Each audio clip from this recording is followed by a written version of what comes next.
Setiap dari kita pasti punya rencana dalam kehidupan kita. Bahkan seringkali di awal tahun kita bikin rencana demi rencana yang ingin kita kerjakan, apa yang ingin kita capai di tahun ini. Bahkan hari ini kurang lebihnya sudah setengah perjalanan. Ternyata seberapa banyak rencana yang kita jalankan berhasil. Seberapa banyak rencana yang kita jalankan justru malah gagal. Seberapa banyak rencana yang kita siapkan malah justru gak kesampaian. Sehingga menimbulkan pertanyaan demi pertanyaan dalam hati kita. Kenapa sih harus gagal? Kenapa sih rencana saya berantakan? Kenapa sih tidak seperti yang sudah saya siapkan atau saya pikirkan? Malah terjadi seperti ini. Karena seringkali rencana indah kita tidak sesuai dengan apa yang Tuhan rencanakan. Yesaya 55 ayat 8 tertulis, sebab rancanganku bukanlah rancanganmu dan jalanmu bukanlah jalanku. Demikianlah firman Tuhan. Jelas tertulis di sini bahwa rancangan Tuhan bukan rancangan kita. Jalannya kita juga bukan jalannya Tuhan. Makanya seringkali rencana kita terlihat gagal, terkesannya gagal, berhenti di tengah jalan. Tapi di sini jelas tertulis karena bukan seperti rencananya Tuhan.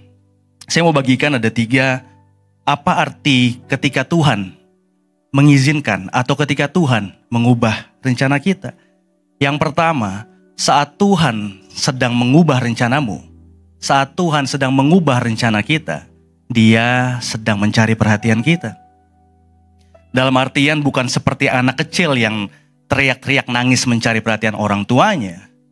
Tapi namun sebaliknya, seperti orang tua yang mencari perhatian anaknya supaya anaknya tidak ada dalam bahaya. Ketika saya punya anak, saya baru ngerti artinya pentingnya teriakan, tanda kutip. Walaupun banyak orang tua yang nggak boleh teriak sama anak-anak. Tapi ada momen di mana kita perlu teriak ketika anak-anak kita mendekati colokan, misalnya listrik. Apa yang Bapak Ibu Saudara lakukan? Pasti teriak. Anak saya namanya Z atau Z nama panggilannya. Z semua. Z, jangan, bahaya. Begitu saya melihat anak saya mulai dekat jendela, Z, jangan, bahaya. Saya mengubah rencananya dia, mungkin dia pengen coba-coba waktu masih bayi, mau coba-coba tangannya. Ini apa sih, lubangnya ada 2. Rencananya dia pengen coba-coba di sana, atau rencananya dia pengen main ke jendela, lihat itu apa sih? Kami tinggal di apartemen, mungkin lihat ini kok tinggi banget ya. Dia ingin melihat sesuatu dari apa yang dia kira itu yang harus dia kerjakan hari itu. Tapi saya sebagai orang tuanya karena tahu itu bahaya, saya teriak, Z, jangan bahaya. Z, ayo. Itu nanti bisa kesetrum. Karena saya mau mengambil perhatian anak saya supaya berhenti gak jalan ke sana. Dan berbalik kepada saya dan tetap aman. Seringkali Tuhan mengubah rencana kita karena pengen mencari perhatian kita supaya kita tidak tetap ada di rencana yang salah. Mazmur 81 ayat 9-12 saya bacakan. Dengarlah hai umatku, aku hendak memberi peringatan kepadamu hai Israel jika engkau mau mendengarkan aku. Janganlah ada di antaramu Allah lain dan janganlah engkau menyembah kepada Allah asing. Akulah Tuhan Allahmu yang menuntun engkau keluar dari tanah Mesir. Bukalah mulutmu lebar-lebar maka aku akan membuatnya penuh. Tetapi umatku tidak mendengarkan suaraku dan Israel tidak suka kepadaku. Di sini jelas tertulis bahwa bangsa Israel menjauh dari apa yang Tuhan rancangkan. Tapi di sini Tuhan bilang bahwa aku mau memberikan peringatan buat anak-anakku. Karena kenapa? Karena aku yang menuntun keluar dari tanah Mesir. Aku akan membuatnya penuh. Tetapi sayangnya umatnya gak mau mendengarkan. Amsal 14 ayat 12 tertulis ada jalan yang disangka orang lurus tetapi ujungnya menuju maut. Kita gak tahu apa yang kita pilih ternyata salah ujungnya. Kita gak tahu rencana yang kita rencanakan sebenarnya gak sesuai. Tapi Tuhan mengubahnya. Karena mau mencari perhatian kita supaya jangan jalan yang situ lagi nak. Jangan rencana yang itu nak. Dengerin aku deh. Jangan rencana yang itu. Banyak hal dan bahkan cara berpikir kita yang kita sangka lurus. Tetapi ujungnya berbahaya. Tapi Tuhan, itulah Dia, Bapa yang baik. Yang terus memperingatkan kita akan itu. Sehingga kita tidak ada di jalan yang salah, rencana yang salah. Yang kedua, ketika Tuhan membuat rencana kita berantakan, artinya Dia mau kita belajar berserah dan percaya kepadanya. Berserah dan percaya kepadanya. Yohanes 13 ayat 7 tertulis, jawab Yesus kepadanya, apa yang kuperbuat engkau tidak tahu sekarang, tetapi engkau akan mengertinya kelak. Sekarang gak ngerti, tapi nanti ngerti. Belajar percaya aja, belajar berserah aja. 1 Petrus 5 ayat 7, serahkanlah segala kekhawatiranmu kepadanya sebab ia yang memelihara kamu. Belajarlah percaya di atas kekhawatiran kita karena Tuhanlah yang memelihara kehidupan kita. Lalu yang ketiga, ketika Tuhan mengubah rencana kita, artinya Dia punya rencana yang lebih baik. 1 Korintus 2 ayat 9 tertulis, apa yang tidak pernah dilihat oleh mata, tidak pernah didengar oleh telinga, dan yang tidak pernah timbul di dalam hati manusia, semua disediakan Allah untuk mereka yang mengasihi Dia. Di sini jelas bahwa indera kita, panca indera kita nggak ada bergunanya. Nggak ada bergunanya akan rencana Tuhan, karena yang disiapkan di luar rencana apa yang kita bisa indera kita lihat, indera kita dengar, indera kita cium, nggak pernah kita pikirkan. Tuhan yang siapkan. Kenapa? Karena jelas memang itu yang Tuhan siapkan.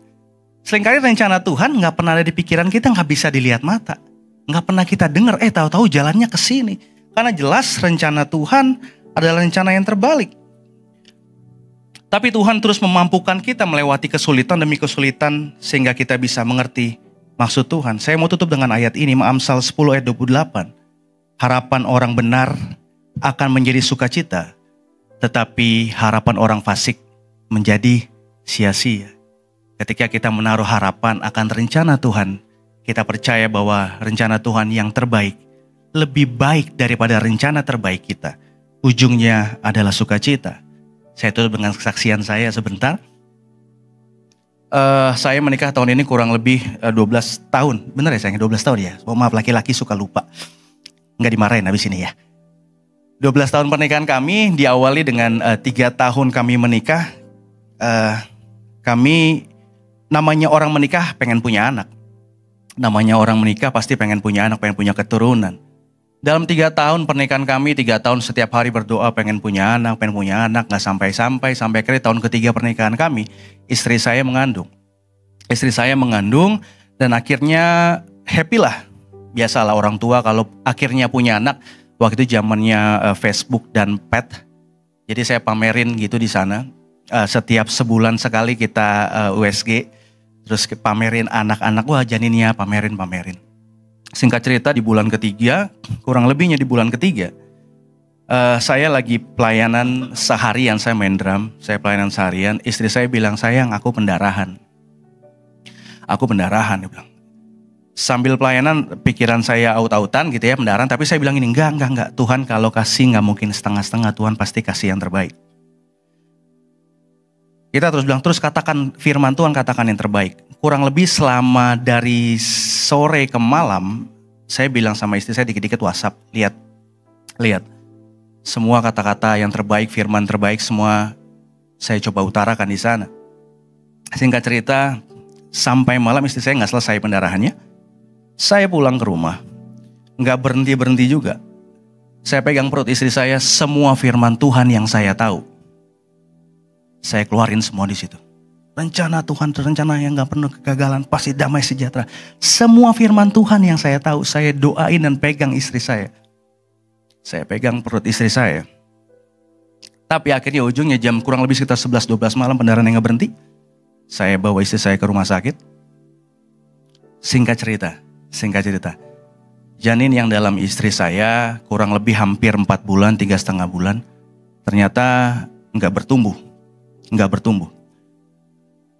Dan harus dikeluarkan. 3 tahun kami menunggu, ternyata 3,5 bulan cukup pertumbuhannya. Di situ sedih banget. Tapi nggak ada keluar kata-kata jelek dari mulut saya. Istri saya pun juga tidak. Tapi di hati kami terus punya banyak pertanyaan. Singkat cerita, istri saya pulang. Ketika sudah selesai kuret karena dikeluarkan janinnya dan sampai rumah, istri saya masih dalam suasana sedih. Saya ingat waktu itu istri saya tanya, Sayang kita salah apa ya? Kita hidup baik sama orang. Kita hidup buat Tuhan pelayanan. Kok Tuhan tega ya? Rencana kita harus punya anak kok ternyata gagal ya. Kok begini ya diambil ya?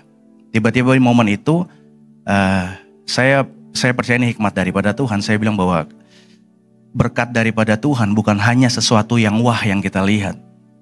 Mobil mewah, rumah besar, kekayaan. Tapi ternyata berupa kekuatan waktu kita ngalamin prosesnya Tuhan. Kegagalan demi kegagalan, rencana yang berantakan. Ternyata berkat yang daripada Tuhan itu adalah kekuatannya Dia. Tiba-tiba istri saya bilang seperti disiram air dan plong.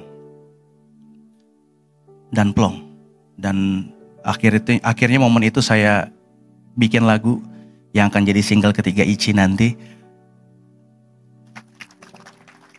Dan saya saksikan di Facebook, di page saya saksikan respon saya sama istri saya. Dan sampai kemana-mana, sampai akhirnya waktu itu almarhum Raditya Olowan, sahabat saya, dibilang gini, Lex lo mesti kesaksian. Gue mau khotbahin, lo mesti kesaksian. Singkat cerita, itu pertama kalinya saya ada di mimbar, tidak ada di drum. Saya ada di mimbar, biasa saya kalingan simbal, gak kelihatan mukanya.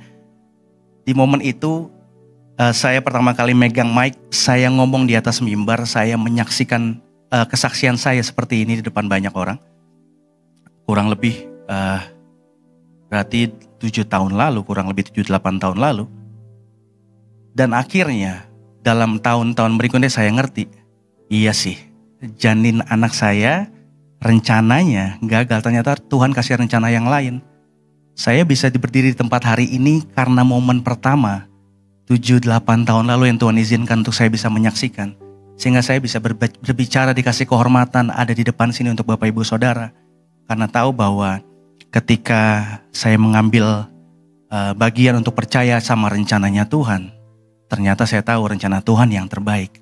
Kelihatannya gagal waktu itu saya untuk punya anak, tapi akhirnya saya hari ini punya 2 anak yang cantik, yang lucu-lucu.